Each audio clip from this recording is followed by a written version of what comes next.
ಇಲ್ಲಕಂದ್ರೆ ನಿಮ್ಮಲ್ಲಿ ಏನಾದರೂ ಒಂದು ಕ್ವಶನ್ ಮಾರ್ಕ್ ಇತ್ತಂದರೆ ಭಾಳ ದೊಡ್ಡ ಹಿಂದೂ ಧರ್ಮದ ಅಪಮಾನ ಆಗ್ತಿತ್ತು. ಪಾಪ ಒಬ್ಬ ಧರ್ಮಾಧಿಕಾರಿ ವೀರೇಂದ್ರ ಹೆಗಡೆ ಅವ್ರು ಸಾಕಷ್ಟು ಒಳ್ಳೆ ಕೆಲಸ ಮಾಡ್ಯಾರ ನೋಡ್ರಿ. ಜಾತಿ ಮುಖ್ಯ ಅಲ್ಲ. ಬೇಡರ ಕಣ್ಣಪ್ಪ ಅಂತಿದ್ದ. ಬೇಡರ ಕಣ್ಣಪ್ಪ ಅವನ ಭಕ್ತಿಗೆ ಶಿವ ಲಿಂಗದ ಮೇಲೆ 2 ಕಣ್ಣುಗಳು ಮೂಡ್ತಾವೆ. ಆ 2 ಕಣ್ಣಲ್ಲಿ ರಕ್ತ ಬರ್ಲಿಕ್ಕೆ ಚಾಲು ಆಗ್ತದೆ.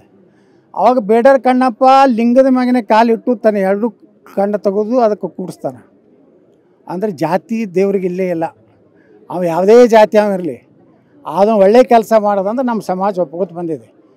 ಅವ್ರು ಜೈನರಿರಲಿ ದಲಿತರೇ ಇರಲಿ ಯಾರೇ ಇರಲಿ. ಇಲ್ಲಿ ನಮ್ಮ ಮುಳ್ಳಕ್ಷಿ ಒಳಗಂದು ಹನುಮಂತರು ಇದೆ, ಅಲ್ಲಿ ದಲಿತರು ಅದನ್ನು ಇದನ್ನು ಮಾಡ್ತಾರೆ ಪೂಜೆ ಮನಗುಳಿ ಯಕ್ಷಿ ಒಳಗೆ. ಅದಕ್ಕೇನು ಯಾರು ತಕರಾರು ಮಾಡ್ತಾರೆ? ಯಾರೂ ಇಲ್ಲ.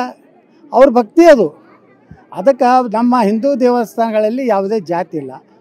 ಅದಕ್ಕೆ ಇದನ್ನು ಏನು ಇವರು ನಮ್ಮ ಸನಾತನ ಧರ್ಮ ಅಪಮಾನ ಮಾಡುವಂಥ ಏನೊಂದು ಕೆಟ್ಟ ಹುಳುಗಳು ಅದಾವು. ಇವೆಲ್ಲ ಮೊಘಲರಿಗೆ ಹುಟ್ಟಿದಂಥ ಹುಳುಗಳು. ಇವೆಲ್ಲ ಟಿಪ್ಪು ಸುಲ್ತಾನಿಗೆ ಹುಟ್ಟಿದಂಥ ಹುಳುಗಳು ಏನು ಕರ್ನಾಟಕದಾಗ ಅದಾವು, ದೇಶದ ತುಂಬ ಅದಾವೆ. ಅವರೆಲ್ಲ ಕೂಡಿ ಇದನ್ನು ವ್ಯವಸ್ಥಿತವಾಗಿ ನಮ್ಮ ಇದು ಮಾಡ್ತಾಯಿದ್ದಾರೆ. ಅದಕ್ಕೆ ನಾವು ಒಪ್ಪಿಗೆ ಕೊಡೋದಿಲ್ಲ. ನಿನ್ನೆ ಭಾಳ ಖಡಾಖಂಡಿತವಾಗಿ ಹೇಳಿದ್ದೀವಿ ನಾವು ಸರ್ಕಾರಕ್ಕೆ, ನೀವೇನಾದ್ರು ಇದೇ ಉಚಿತಾರಕ್ಕೆ ಮಾಡಿದ್ರೆ ನಿಮ್ಮ ಇದು ಕೊನೆಯದು, ನಿಮ್ಮ ಸರ್ಕಾರಿ ಬೀಳ್ತೈತೆ ಅಂತ ಹೇಳಿ. ಹೌದು, ನಿನ್ನೆ ನಾನು ಆ ಇಂಟರ್ವ್ಯೂ ನೋಡಿದೆ. ಅವೆಲ್ಲ ಸೃಷ್ಟಿ ರೀ.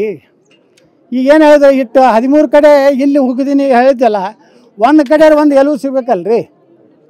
ಅದು ಎಷ್ಟು ಗುಂಪು ಹಾಡಿರ್ಬೋದು, 3-4 ಫೂಟ್ ಹಾಡ್ಬೋದು. 20 ಫೂಟ್ ಹಾಡ್ಲಿಕ್ಕೆ ಸಾಧ್ಯ ಐತಲ್ರಿ. ನೀವು 20 ಫೂಟ್ ಹಾಡ್ತೀರಂದ್ರೆ ನಾವು ಲಿಂಗಾಯತರು ನಾವು 3, 6 ಕೆಳಗೆ 6 ಕಲಾಸ ಮುಗೀತು. ಅದ್ರ ಮ್ಯಾಗೇನು ಹಾಡ್ಲಿಕ್ಕೆ ಆಗ್ತೈತೆ ನಾವು. ಅಲ್ಲಂತರೂ ಮಳೆಯಾಗ ಪಾಪ ನಮ್ಮ ಪೊಲೀಸರು ಮಳೆ ಅಲ್ಲಿ ಒಂದು ಪರಿಸ್ಥಿತಿ ಒಳಗೆ ಇಷ್ಟೆಲ್ಲ ಏನೋ ಮಾಡಿ ಅವ್ರಿಗೂ ನಾನು ಅಭಿನಂದನೆ ಸಲ್ಲಿಸ್ತೀನಿ ಪೊಲೀಸರಿಗೆ. ಯಾಕಂದರೆ ಅನಿವಾರ್ಯ ಅವ್ರಿಗೆ ಸರ್ಕಾರ ಹೇಳಿತಂದು ಮಾಡಬೇಕಾಗ್ತದೆ. ಯಾವುದೂ ಅದರಲ್ಲಿ ಇದು ಮಾಡಲಾರ್ದೇ ಅವರು ಈ ಕಾರ್ಯಾಚರಣೆ ಮಾಡಿ ಮುಗಿಸ್ಯಾರ. ಇನ್ನು ಅವ್ರಿಗೂ ವಿಶ್ರಾಂತಿ ಕೊಡ್ರಿ. ಅವ್ರಿಗೆಲ್ಲ ಇದು ಸುಳ್ಳದು ಗೊತ್ತಾಗೈತಿ. ಆ ಮಂಪರ್ ಪರೀಕ್ಷೆ ಮಾಡಿದ್ರೆ ಎಲ್ಲನೂ ಹೊರಬರ್ತದೆ. ಯಾಕಂದ್ರೆ ಇದಕ್ಕೆ ವಿದೇಶದ ಫಂಡಿಂಗ್ ಐತಿ. ಇದು ಎಲ್ಲಿ ದುಬೈದಿಂದ ಬಂದದೋ ISIದಿಂದ ಬಂದು ಇದೆಲ್ಲ ತನಿಖೆ ಆಗಬೇಕು. ಇದು ಈ ಸರ್ಕಾರದಿಂದ ಆಗೋದಿಲ್ಲ. ಇದು NIA ಕೊಡ್ರಿ. ಅಂತಾರಾಷ್ಟ್ರೀಯ ಒಂದು ಜಾಲ ಇರೋದ್ರಿಂದ ಇದು NIA ಕೊಡ್ರಿ, ಎನ್ಕ್ವೈರಿ ಆಗ್ತದೆ, ಎಲ್ಲ ಸತ್ಯ ಅವ್ರಿಗೆ ಬರ್ತದೆ. ಅವ್ರದ್ದು ಏನು ಕೆಲಸ ರೀ ಅವ್ರದ್ದು? ಅವ್ರು ಅದೇ ಹೇಳ್ತೀನಲ್ಲ, ಇವ್ರಿಗೆ ಇದೆ ಲಿಂಕ್ ಅದ ರೀ. ISI ಲಿಂಕ್ ಅಂತೂ ಇದಕ್ಕೆ ಇದ್ದೇ ಇದೆ. ಅವ್ನು ಸಮೀರ್ ಯಾರು? ಎಷ್ಟು ಮಸೂತಿ ಒಳಗೆ ಅನ್ಯಾಯ ಹಾಕಿ ಇವತ್ತು ನೋಡ್ರಿ. ನಮ್ಮ ಸ್ವಾಮಿ ಅಯ್ಯಪ್ಪ ಹೆಣ್ಮಕ್ಳು ಹೋಗಬಾರ್ದು ನಿಷೇಧ ಐತೆ, ಒಂದು ಕಾನೂನು ಐತೆ. ಒಂದು ನಮ್ಮದು ಸಂಪ್ರದಾಯ, ಕಾನೂನಲ್ಲ. ಈ ಮಸೂತಿ ಒಳಗೆ ಹೆಣ್ಮಕ್ಳು ಬಿಡ್ತಾರೇನ್ರಿ ಅವರು?